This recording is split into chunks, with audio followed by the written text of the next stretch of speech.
লাহন trading academy YouTube channel আপোনালোকক স্বাগতম জনাইছোঁ। চাওক মাৰ্কেটে আজি কি কৰিলে পুৰা ৰিভাৰ্চল দি দিলে। আপোনালোকে ভাবিছিলে যে মাৰ্কেট বেৰিছ হ'ব কিন্তু আপোনালোকক ট্ৰেপ কৰাই দিলে। পুৰা আপোনালোকৰ যিটো থট আছিলে সেই থটটোৱে চেঞ্জ কৰি দিলে। মাৰ্কেট পুৰা ইয়াত দেখা পাইছে মাৰ্কেট একে লেঠাৰিয়ে যদি আপোনালোকে ভালকৈ চাই আপোনাৰ বায়াৰে আপোনাৰ মাৰ্কেটক বহুত ওপৰলৈ লৈ গ'ল, যিটো আপোনাৰ বুলিছ আপুনি মোমেণ্টাম আজি দেখা পালে। এতিয়া চাওক মই ভাবিছিলোঁ নিফটি 50ত কি হ'ব।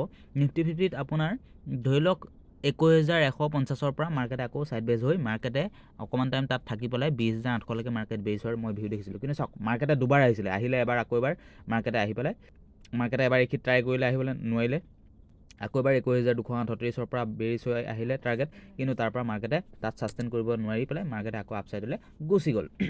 এতিয়া চাওক মাৰ্কেটত আপোনালোকে যদি কালিলৈ ট্ৰেড কৰিব বিচাৰে, কালিলৈ হৈ গ'ল ফ্ৰাইডে যদি আপুনি ট্ৰেড কৰিব বিচাৰে তেতিয়াহ'লে চাওক মাৰ্কেটত আপুনি প্ৰথমতে ৰেঞ্জটো চাব লাগিব 21,330ৰ আশে পাশে আৰু ধৰি লওক 21,280 সেই আশে পাশে যদি মাৰ্কেট অপেনিং হয় তেতিয়াহ'লে চাওক মাৰ্কেটে সেইখিনি অকণমান ছাপৰ্ট বা ৰেঞ্জ বনাব পাৰে। ৰেঞ্জ বনাই পেলাই মাৰ্কেটে হয়তো আকৌ বুলিছ হোৱাৰ ভিউ মই দেখা পাইছোঁ, যিটো 21,420লৈকে যোৱাৰ এক্সপেক্ট মই কৰিছোঁ। লাহে লাহে মাৰ্কেট তালৈকে যাব, তাৰপিছতে মাৰ্কেটে হয়তো তাৰ পৰা অকণমান তাতে সময় অতিবাহিত কৰিব লাগে। আৰু চাওক আমাৰ কাৰণে বেষ্ট ট্ৰেড কেতিয়া হ'ব, যদি চাওক মাৰ্কেটে গেপ ডাউন অপেনিং হয় বা ফ্লেট অপেনিং হয়, ধৰি লওক 21,238ৰ আশে পাশে অপেনিং হয় বা 21,180 বা 50ৰ আশে পাশে অপেনিং হয়, তেতিয়া মাৰ্কেটে চাওক এইকতে অকণমান সময় অতিবাহিত কৰিব লাগিব। তেতিয়া আমি পিছবেলালৈ এক্সপেক্ট কৰিম মাৰ্কেটে চাওক 21,330লৈকে মাৰ্কেট যাব, তাৰ পৰা আকৌ তাত অকণমান সময় অতিবাহিত কৰাৰ পিছত মাৰ্কেট যাব লাগিব 21,420লৈকে মই ইয়াত ভিউ দেখা পাইছোঁ। গতিকে আপোনালোকে সেইমতে ভিউটো ৰাখিব পাৰে। অকণমান বুলিছ ভিউ কালিলৈ এক্সপেক্ট কৰিব, কাৰণ চাওক মাৰ্কেটে আজি পুৰা যোৱাকালি যিটো আপোনাৰ মাৰ্কেটে আপোনাৰ বেছ দিলে সেইটোত লাহেকৈ আপোনাৰ 50% পুৰা আপোনাৰ যদি চাই 50% পুৰা ৰিটাৰ্ণছ দি দিলে। আৰু যদি বেৰিছো আহে তেতিয়াহ'লে চাওক আপোনালোকে এক্সপেক্ট কৰিব পাৰে 21,90 তলত আহিব পাৰে বা 20,000লৈকে আপোনাৰ আহিব পাৰে। ঠিক আছে, এতিয়া চাওক নিফটি বেংকত আপোনালোকে কেনেকৈ ট্ৰেড কৰিব। চাওক নিফটি বেংকতো চাওক আজি পুৰা ৰিভাৰ্চল দি দিলে আপোনালোকে যদি চাই ডাইৰেক্ট আপোনাৰ এইটো মানে কি ক'ম আৰু মানে যিটো আমি ভবাই নাছিলোঁ, য'ত মাৰ্কেট গিৰিছিলে তাৰে প্ৰায় আৰু 20-50 পইণ্ট আপোনাৰ মাৰ্কেটত থাকি গ'ল, প্ৰায় 100 পইণ্ট ধৰক থাকি গ'ল মাৰ্কেটত, আৰু ছেম টু ছেম হৈ যাবলৈ য'ত অপেনিং হৈছিলে মাৰ্কেট তাৰ পৰা বেৰিছ হৈছিলে যোৱাকালি এক্সপাইৰী দিনা, সেইটোৱে আজি ৰিভাৰ্চল দি দিলে। এতিয়া চাওক মাৰ্কেটত আপুনি ট্ৰেড কৰিবলৈ হ'লে কালিলৈ গেপ ডাউন অপেনিং হ'ব লাগিব। ধৰি লওক আপোনাৰ 47,680 আশে পাশে অপেনিং হৈ পেলাই মাৰ্কেটে কি কৰিব পাৰে অকণমান তাত সময় অতিবাহিত কৰিব পাৰে ছাইড বেছ, কাৰণ এইটো এটা ডাঙৰ ৰেঞ্জ আছে, এইকণতে আপ ডাউন কৰি থাকিব। তাৰপিছত মাৰ্কেটত আপুনি চাব যদি আপোনাৰ 47,950 আকৌ টাৰ্গেটটো সেইটো ক্ৰছ কৰি দিয়ে তেতিয়াহ'লে আপুনি চকু মুদি ল'ব পাৰে 48,150লৈকে আপুনি ইয়াত ট্ৰেড ল'ব পাৰিব বুলিছ ভিউ। কিন্তু অকণমান সময় ইয়াত অতিবাহিত কৰিব লাগিব, ডাইৰেক্ট গ'লে হয়তো অকণমান ৰিক্সি হৈ যায়। গতিকে সেইটো আপুনি অকণমান চাই ল'ব পাৰিব, আৰু যদি সেইটো ৰেঞ্জ পাৰ কৰি দিয়ে তেতিয়াহ'লে 48,370 বা 350লৈকে মাৰ্কেট যোৱাৰ ভিউ মই দেখা পাইছোঁ। বেংক নিফটিৰ ক্ষেত্ৰত আপোনালোকে যদি চাই 22 ডিচেম্বৰ তাৰিখে তেনেকৈ ট্ৰেড কৰিব পাৰিব।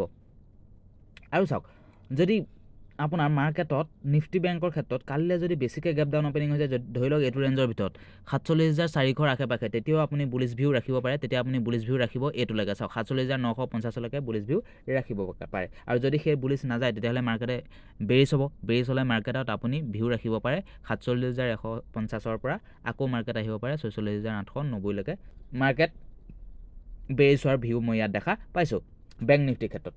আৰু এটা ৰেঞ্জ আছে যদি গেপ আপ অপেনিং হৈ যায়, চাওক মনত ৰাখিব আপোনালোকে, চাওক গেপ আপ বা আপোনাৰ ফ্লেট অপেনিং হৈ মাৰ্কেটে কি কৰিলে, চাওক গেপ আপ অপেনিং হৈ মাৰ্কেটে পুৰা বেৰিছ হৈ গ'ল। গতিকে এইবাৰ যদি গেপ আপ অপেনিং হয় ইয়াত তেতিয়াহ'লে চাওক অকণমান বেৰিছ হ'ব, তাৰপিছত মাৰ্কেটে আপোনালোকক আকৌ ট্ৰেপ কৰি আপছাইডলৈ লৈ যাব, এইবাৰ উল্টা কৰি দিব পাৰে।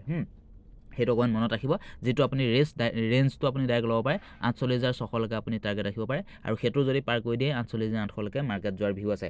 মোৰ মতে বেংক নিফটিত আপোনাৰ এই ডিচেম্বৰ মাহতে 50,000 ক্ৰছ কৰি দিব লাগে, মোৰ ভিউ মতে মই আপোনালোকক জনাই দিলোঁ। গতিকে আপোনালোকৰ ভিউ কেনেকুৱা ধৰণৰ আছে সেইটো আপোনালোকে চাই ল'ব, আৰু বিভিন্ন ডাটাবিলাক আপোনালোকে চাই ট্ৰেডসমূহ কৰিব।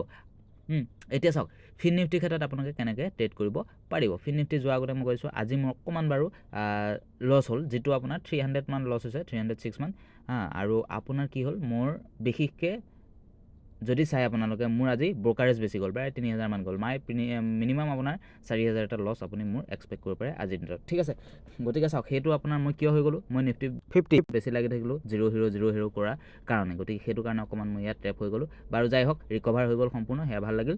কিন্তু আপোনাৰ চাওক মই সম্পূৰ্ণ ৰিকভাৰ কৰিব পৰা নহ'ল বাৰু যাই হওক ব্ৰকাৰেজ অলপ দিবলগীয়া হ'ল এতিয়া চাওক ফিন নিফটিৰ ক্ষেত্ৰত যদি আপোনালোকে কাইলৈ ট্ৰেড ল'ব বিচাৰে তেতিয়াহ'লে চাওক ফিন নিফটিটো এইটো গেপ আপ অপেনিং হ'ব লাগিব এইটো ৰেঞ্জৰ ভিতৰত ধৰি লওক গেপ আপ বা ফ্লেট যদি অপেনিং হয় 21350 আশে পাশে তেতিয়াহ'লে মাৰ্কেটত আপুনি ফাৰ্ষ্ট টাৰ্গেট 21450 তাৰ পৰা মাৰ্কেটে শেষিতে 21500 লৈকে মাৰ্কেট অকণমান কনচলিডেট কৰিব লাগিব হা ডাইৰেক্ট আপসাইড গ'লে অকণমান ট্ৰেপ কৰাৰ চান্স থাকে তাৰ পৰা মাৰ্কেটে হয়তো লাহে লাহে গৈ 21550 তাৰ পৰা হয়তো আকৌ ডাঙৰ মুভ দিব পাৰে 21650 লৈকে ঠিক আছে এতিয়া যদি আপোনালোকে চাওক গেপ ডাউন অপেনিং হৈ যায় নিফটি ফিন নিফটিৰ ক্ষেত্ৰত যদি গেপ ডাউন অপেনিং হৈ যায় মাৰ্কেটত আপুনি চাব এই ৰেঞ্জৰ ওপৰত থাকিব লাগিব 21260 ওপৰত থাকিব লাগিব তেতিয়াহ'লে মাৰ্কেটত আপুনি এক্সপেক্ট কৰিব পাৰে 22 ডিচেম্বৰ তাৰিখে মাৰ্কেটত ফাৰ্ষ্ট টাৰ্গেট 21440 লৈকে তাৰপিছতে মাৰ্কেটে আপোনাৰ ডাইৰেক্ট গুচি যাব পাৰে 21500 লৈকে সেইখিনি অকণ সময় অতিবাহিত কৰিব তাৰপিছতে লাহে লাহে যাব ঠিক আছে সেইমতে আপোনালোকে ট্ৰেডসমূহ ইয়াত ল'ব পাৰিব গতিকে সেইমতে আপোনালোকে ট্ৰেডিংসমূহ কৰিব গতিকে আজিলৈ ভিডিঅ'টো ইমান আছিলে যদি ভিডিঅ'টো চাই ভাল পালে লাইক শ্বেয়াৰ ছাবস্ক্ৰাইব কৰিবলৈ নাপাহৰিব ধন্যবাদ